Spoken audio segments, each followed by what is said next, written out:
Nah ya, oke, terima kasih juga. Ya.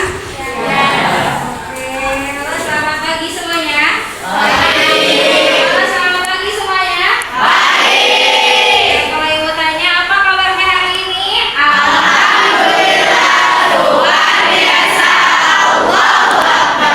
Oke, selain itu ibu mau tanya, kalau ibu bilang mana semangatmu, kalian jawabnya ini semangatku, gitu ya? Mana semangatmu? Ini semangatku. Mana semangatmu? Ini semangatku. Luar biasa kelas 7A, memang pada semangat ya. Oke, ada yang tahu hari ini kita mau belajar apa? SAI singkatan dari Oke, mantap. Sejarah kebudayaan Islam. Pada pagi hari ini kita akan membahas sebelum mulai pelajaran, marilah kita buka pembelajaran pada pagi hari ini dengan melafazkan Bismillahirrahmanirrahim. Bismillahirrahmanirrahim. Oke, di sini ada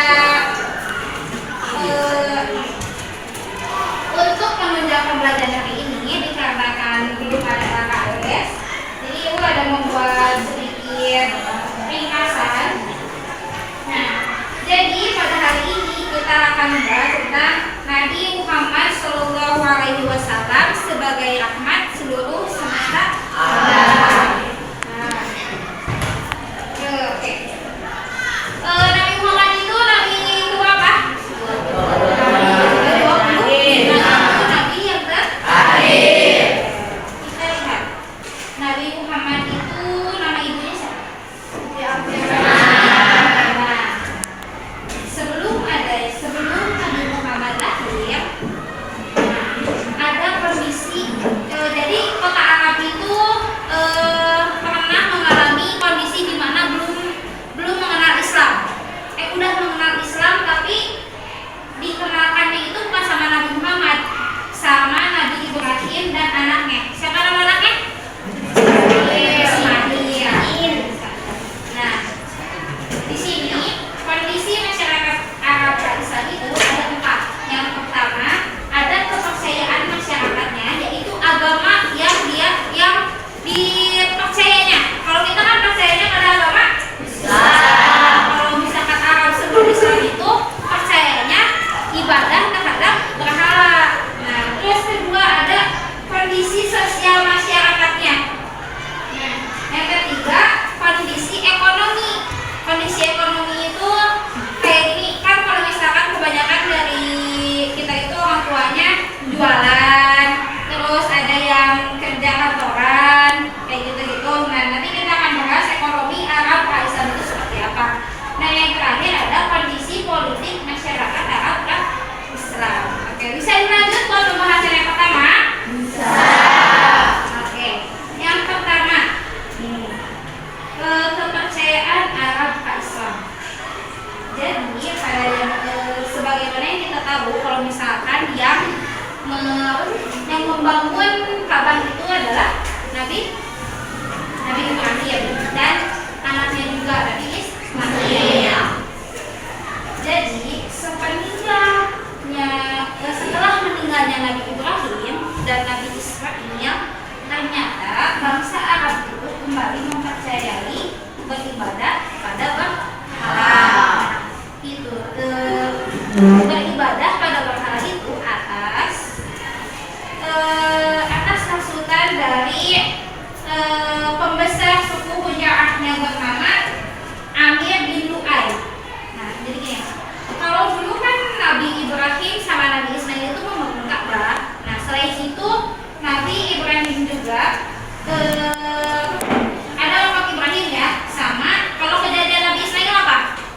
Nabi Ismail akan disembelih sampai ada peristiwa kurban. Nah, ini peninggalan ibadah yang sudah disampaikan oleh Nabi Ibrahim dan Ismail. Terus tadi siapa nama pembesar suku Huja'ah? Amir bin Lu'ay.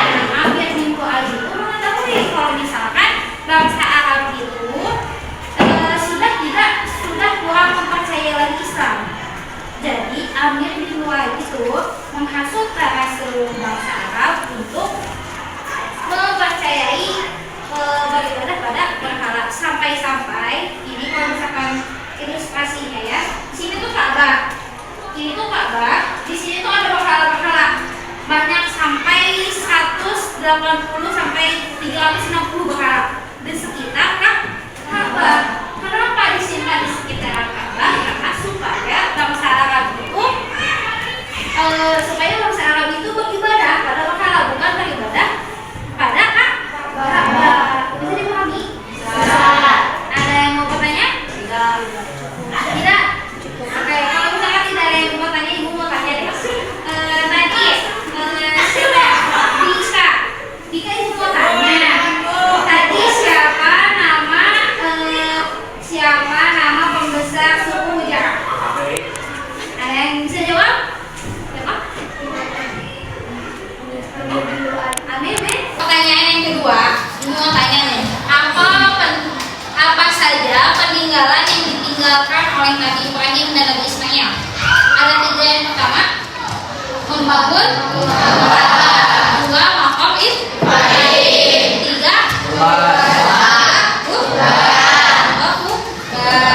Nah, oke, selain itu ibu mau menjelaskan juga, tadi udah ya selesai tentang pembahasan kondisi masyarakat kepercayaan Arab umat Islam. Sekarang kondisi ekonomi Arab Islam itu kalau misalkan Arab kota itu kebanyakan sebagai peternak kambing, peternak unta. Nah, jadi kebanyakan kalau misalkan Arab kota itu banyak itu mengembala. Kalau misalkan kebanyakan kita mah ada yang ngambil itu apa sih? Bebek. Nah, kalau misalkan di Arab itu banyaknya yang mengembala kambing atau unta. Kalau misalkan Arab pedesaan kebanyakan itu berdagang. Nah, atau berniaga. Berniaganya itu sampai-sampai kan sebagaimana yang kita ketahui Nabi Muhammad pun tak kenal dengan pedagang yang jujur. Nah, tadi ibu lagi sekali lagi ya, kalau misalkan bangsa Arab kota itu ekonominya peternakan atau niaga. Arab kota. Kalau Arab desa niaga. Nah, jadi itu perbedaan antara bangsa Arab kota dan bangsa Arab desa. Nah, jadi nggak semuanya jadi dominan, mempunyai dominannya masih. Ada yang mau bertanya? Tidak ada? Ibu paksa bapaknya aja. Coba kamu mau bertanya apa setelah ibu menyampaikan penjelasan tentang kondisi kepercayaan sama kondisi ekonomi? Apa yang kira-kira kamu tuh penasaran? Kenapa kalau bangsa pedesaan itu sukanya berniaga? Kenapa nggak sukanya beternak? Ada nggak rasa penasaran dari kamu dari penjelasan yang ibu sampaikan? Ada.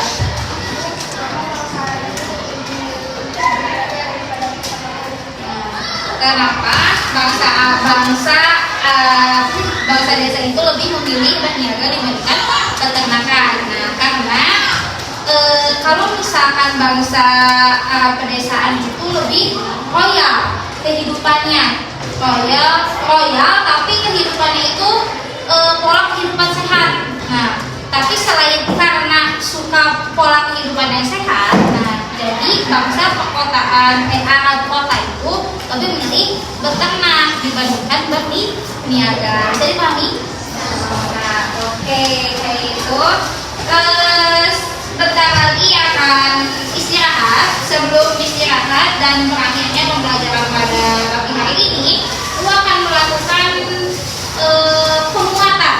Yang pertama, kesimpulan dari apa yang sudah Ibu jelaskan. Pertama, dari yang tadi Ibu jelaskan, keterampilan. Jadi yang kondisi kepercayaan Arab Islam itu pertama, Nabi Ibrahim dan Nabi Ismail itu telah meninggalkan beberapa ibadah, tetapi setelah meninggalnya ternyata bangsa Arab itu menyembah kembali berhala atas hasutan dari Amir bin Luhai. Nah, sehingga di sekitaran Arab itu ada berdiri berhala. Nah, yang kedua, kondisi ekonomi Arab pedesaan itu berniaga, dan kondisi Arab kota itu bermasyarakat. Itu kesimpulan yang dapat Ibu sampaikan untuk pembelajaran hari ini ya. Nah, selain itu Ibu pengen dari kalian membentuk kelompok kecil. Misalkan 3 orang, semuanya di sini ada 27 orang. Ada 27 orang. Kurang lebih 27 ya. Anggap aja 27. Kalian bikin kelompok. Nah, kelompok itu kalian diskusikan tentang riwayat dakwah Nabi Muhammad. Nah, kenapa kita akan mendiskusikan pasti riwayat Nabi Muhammad? Soalnya kita sebelumnya yang tadi sudah dijelaskan membahas tentang kondisi Arab Islam. Nah, nanti pas kita datangnya Nabi Muhammad, dakwahnya Nabi Muhammad itu akan menyebarkan Islam di sekitar kota Arab. Bisa dipahami? Tugasnya mau dibuat di kelas atau buat tugas di luar? Maksudnya kayak di rumah. Jadi nanti kalian bisa sama teman-temannya, mungkin Jaki ngadain di rumah Dika ataupun di rumah siapa? Agung atau di rumah Rizky, gitu ya.